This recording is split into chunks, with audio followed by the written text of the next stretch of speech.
منازل کربلا 60 ہجری 27 رجب اپنے نانا حضرت محمد مصطفیٰ صلی اللہ علیہ وآلہ وسلم کے روضہ مبارک پر آخری حاضری دینے کے بعد امام حسین شہر مدینہ چھوڑ کر مکہ کی جانب چل پڑے اور 4 شعبان کو مکہ پہنچے اور 8 ذوالحجۃ الحرام کو مکہ سے کربلا کی طرف چل پڑے۔ اس سفر میں امام حسین رضی اللہ عنہ نے تقریباً 20 جگہوں پر اسٹے کیا۔ ان میں سے چند مقامات جہاں کوئی واقعہ پیش آیا وہ مقامات ہم آپ کو دکھائیں گے۔ پہلی ڈیسٹینیشن بستان ابن عامر کراس کرنے کے بعد جب امام حسین رضی اللہ عنہ دوسری منزل صفاح پر پہنچے تو وہاں آپ کی ملاقات عربی کے ایک مشہور شاعر فرزدق سے ہوئی جو بائی چانس کوفہ سے ہی آ رہا تھا۔ آپ نے اس سے کوفہ کی سچویشن کے بارے میں پوچھا تو اس نے کہا، اے نواسۂ رسول، ان کے دل تو آپ کی فیور میں ہیں لیکن ان کی تلواریں آپ کے اگینسٹ ہیں۔ امام حسین کا تیسرا اسٹے ذات ارق نامی سنسان اور ویران جگہ پر ہوا، جہاں ایک شخص بشیر بن غالب نے امام حسین کے قافلے والوں کو ٹینٹس لگاتے دیکھا تو وہ بڑا حیران ہوا۔ پھر اس نے آ کر امام حسین سے ملاقات کی تو دوران گفتگو امام حسین نے اسے اپنے سفر کا مقصد بتایا اور ساتھ اپنی شہادت کی خبر بھی دی۔ امام حسین کا چوتھا اسٹے حاجز تھا۔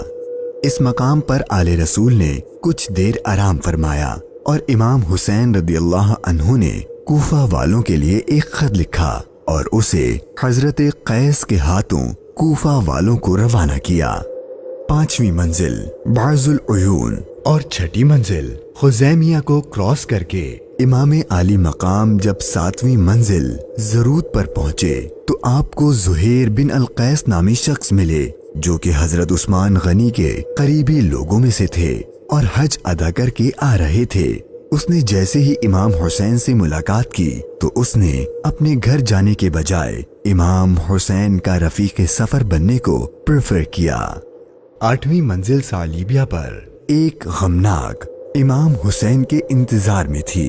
یہی وہ مقام تھا جہاں آپ کے چچا زاد بھائی حضرت مسلم بن عقیل اور ان کے 2 بیٹوں کی شہادت کی دردناک خبر ملی۔ اس پر آپ نے خطبہ ارشاد فرمایا اور حالات کی سنگینی سے قافلے والوں کو آگاہ کر دیا تاکہ کوئی جانا چاہے تو چلا جائے، لیکن آپ کے ساتھ سفر شروع کرنے والوں میں سے کسی نے پیٹ نہ پھیری۔ مشکلات میں اضافہ اور جرنی ڈیفیکلٹ ہوتی جا رہی تھی کیونکہ ابن زیاد گورنر کوفہ کو امام حسین کے آنے کی خبر مل گئی تھی اور اس نے اپنے بہادر اور ماہر کمانڈر حر کو 1000 کا لشکر دے کر امام حسین کو گرفتار کرنے بھیج دیا۔ امام حسین زحالہ، بطن عقبہ اور شراف سے گزرنے کے بعد جب 12ویں منزل سرات پہنچے تو آپ کا سامنا حر اور اس کے 1000 کے لشکر سے ہوا۔ اس ریگستانی علاقے میں حر اور اس کے لشکر والوں کا پیاس سے برا حال ہو چکا تھا اور ان کے پاس پانی بھی نہیں تھا، تو امام حسین نے ان کو اپنے ہاتھ سے پانی پلایا۔ پھر آپ نے ان کے سامنے تقریر کی اور جب آپ ظہر کی نماز پڑھنے کے لیے کھڑے ہوئے تو آپ کے قافلے والوں کے ساتھ حر کے لشکر نے بھی آپ کے پیچھے نماز پڑھی۔ 13ویں منزل قادسیہ، یہ ہے ٹرننگ پوائنٹ۔ امام حسین رضی اللہ عنہ کو جانا تو کوفہ تھا لیکن آپ نے راستہ تبدیل کر دیا اور آپ کربلا کی طرف چلنا شروع ہو گئے۔ امام حسین اپنی منزل شہادت کی طرف سفر کرتے ہوئے مغیثہ، عزیب الحجانات، بیدہ اور ذو حسم کے بعد جب 18ویں منزل قصر بنی مقاتل پر پہنچے تو شام ہو چکی تھی۔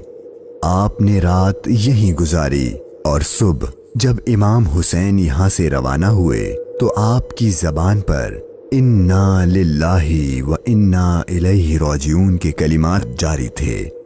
آپ کے بیٹے علی اکبر نے آپ سے یہ کلمات پڑھنے کی وجہ پوچھی تو آپ نے فرمایا کہ بیٹا، میں نے ابھی خواب دیکھا ہے اور اس میں ہمیں شہادت کی خبر دی گئی ہے۔ تو آپ کے شہزادے نے پوچھا کہ اے بابا جان، کیا ہم حق پر نہیں ہیں؟ تو امام حسین نے فرمایا کیوں نہیں؟ تو آپ کے شہزادے نے بہادری سے جواب دیا کہ پھر موت سے کوئی ڈر نہیں۔ امام حسین کا سفر شہادت، سفر بقائے اسلام اپنے اینڈ کو پہنچنے لگا تھا۔ بس 2 اسٹاپ باقی تھے اور وہ ساری باتیں حقیقت ہونے والی تھیں جو بچپن سے آپ کی شہادت کے بارے میں مشہور تھیں۔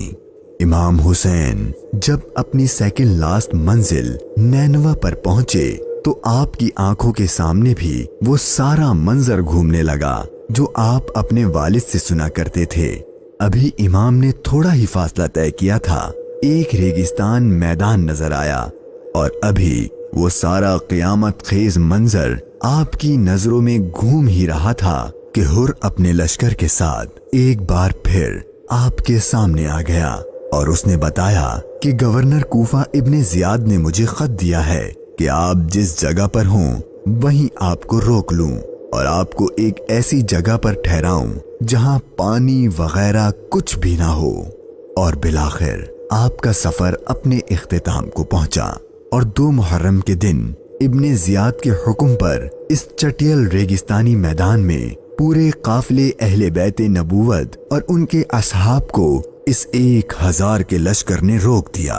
امام حسین نے دریافت فرمایا کہ اتنا تو بتاؤ کہ اس جگہ کا نام کیا ہے؟ تو جواب دیا گیا اس جگہ کو کربلا کہتے ہیں۔ تو امام حسین نے اپنے خاندان سے فرمایا کہ بس یہی ہمارے ٹھہرنے کی جگہ ہے، یہیں ہمارا خون بہایا جائے گا اور یہیں ہماری قبریں بنیں گی۔ یہاں یزیدی فوج کی گستاخیاں دیکھ کر امام حسین کو سب سے پہلے روکنے والے حضرت حر رضی اللہ عنہ امام حسین کی بارگاہ میں معافی مانگ کر حاضر ہوئے اور اپنی جان آپ پر قربان کر دی۔ یہی کربلا کا میدان آپ کے طویل سفر کی 20ویں اور آخری منزل تھی، اور 8 دن بعد اہل بیت اطہار پر ظلم و ستم کر کے آپ پر اور اہل بیت پاک پر پانی بند کر کے آپ کے ساتھیوں کو بھوک اور پیاس کی حالت میں شہید کر دیا گیا۔ اور 61 ہجری 10 محرم یعنی عاشور کے دن تپتے صحرا 3 دن کی بھوک اور پیاس اور سجدے کی حالت میں امام حسین کو شہید کر دیا گیا۔ انا للہ و انا الیہ راجعون۔